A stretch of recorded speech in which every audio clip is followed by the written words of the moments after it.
Because that was the condition, if I may finish, sir. That was the condition that was requested and imposed before any action can be taken. That copy was provided earlier, and that copy, a hard copy, was not supposed to be provided to you, sir, as requested. To whom was it, sir? Because my client is actually insisting for a copy because until now... You can send me a copy now, sir, if that is all right with you. Well, I've been here for almost 2 hours. At saka, ang basis ng pagbabasan ng batas, saan ba? Anong batas? Batas ng Pilipinas o batas na ini-implement na nag-withdraw na tayo 2 years ago? Hindi mo ba? Yes, sir. Yes, sir. We are implementing, the warrant of arrest that is being implemented now is by virtue of the warrant of arrest issued by the ICC as contained in the red notice list, sir. But in the process of implementing the warrant of arrest and informing the President of his rights, we are applying the laws of the Philippines because it is within Philippine jurisdiction. But you are still implementing... Yes, sir. Yes, sir. A law which is being implemented by a foreign entity. What foreign agency wherein we have already withdrawn? Yes, sir. By copy, sir, we have to assist also. So, thank you, sir. Thank you. And we still want to be clear ano yung rights na binasa niyo sa mga. Salamat po. Kung rights ba ng Hague, o rights ba ng Pilipino, o rights ba ng... what are the rights? Those are the Miranda rights, sir, under our laws. That was read by Brigadier General Nicole, sir.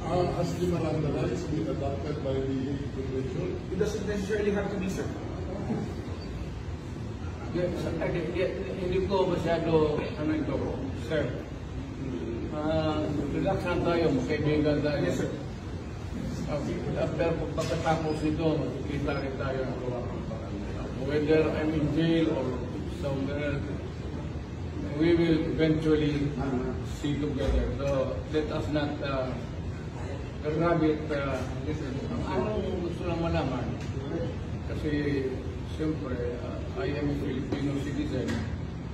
Galing ko lang sa labas, nagbakasyon, at ito ang nangyari sa akin. So, ang first is, what is the basis for my arrest? If I am being arrested now for detention, and the basis of detention.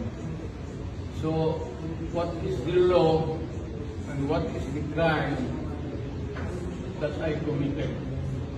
May I allow to answer, Mr. President, sir? Yes, sir.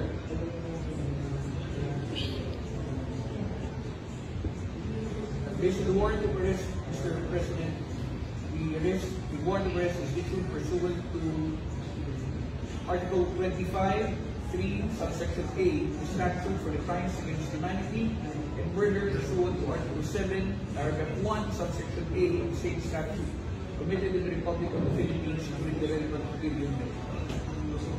That is the one that is mentioned, Mr. President, in the warrant of arrest. Yeah. Ano man, simple hindi natin yung right answer. Yes, sir. Because we want to exercise our options too.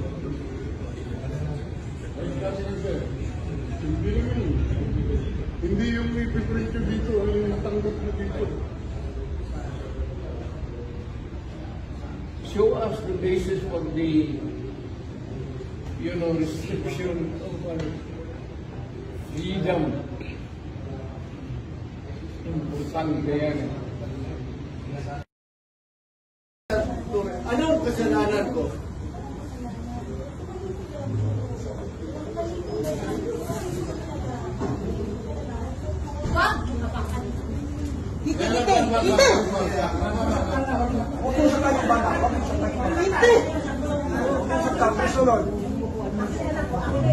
Akin na yung anak ko!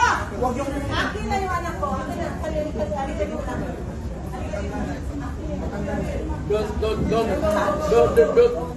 do it personal. Buhay ko zero. Buhay ko zero. Pagdinala namin ang mga gamot na kailangan. Dadalhin ninyo, walang gamot. 80 years old. Paano mo? Sinasabi ko sa inyo. Sana pinasama niya yung doktor niya. Sir, please. Sir, this is a police operation. Pwede ko na kayo, sir. Ulitin natin ulit, sir. Sandali muna. Back to square one. Earlier this saying, I place the former president under arrest. Daniel matanda na. Very Kailangan slight, oxygen. and I do believe that he has to submit to me. Attorney. Okay?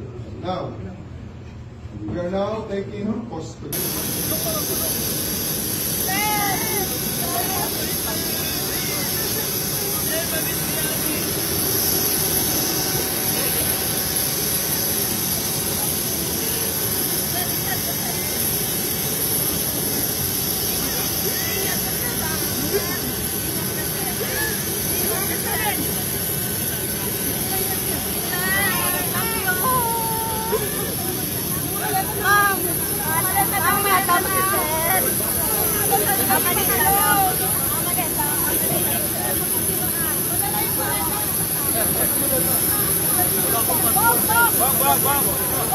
Alam lang.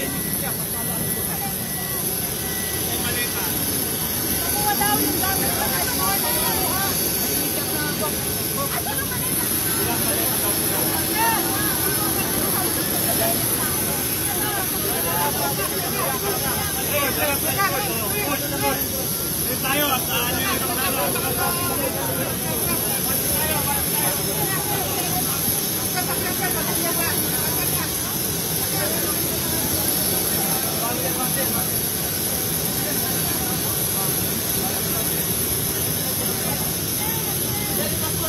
mga tao para maka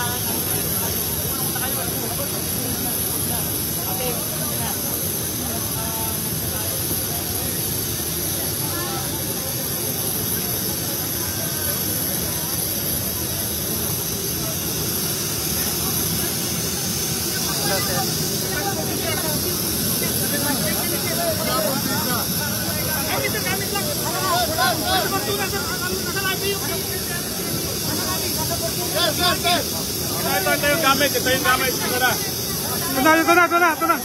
Andito na gamit. Tara mo. Hindi yan! Hindi yan! Fortuner daw. Fortuner, sa Fortuner. May gamit pa daw si Kisagan. May gamit pa daw si Kisagan sa Fortuner. Bilisan, double. Hindi yan! Hindi! Ibalik!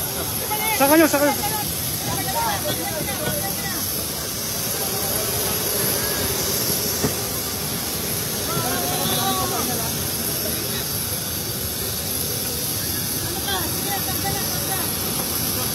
Ipasabon mo!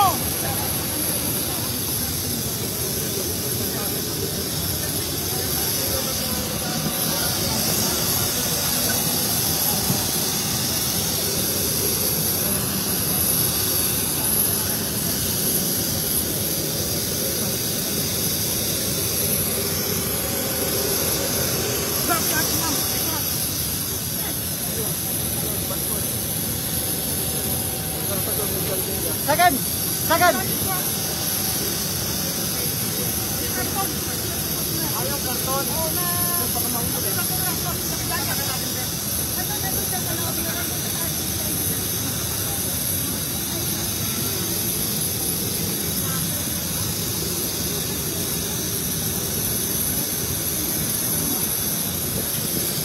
Sir, ingat sir.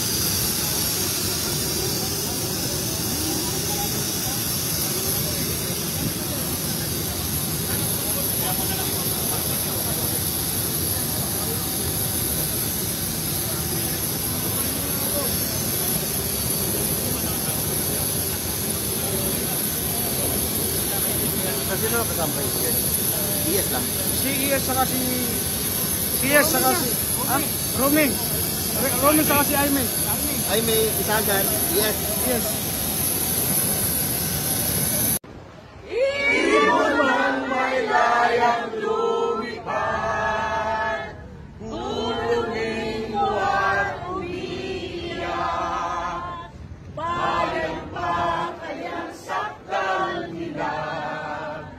Ang imam na sang mata.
Duterte! Nakikiusap po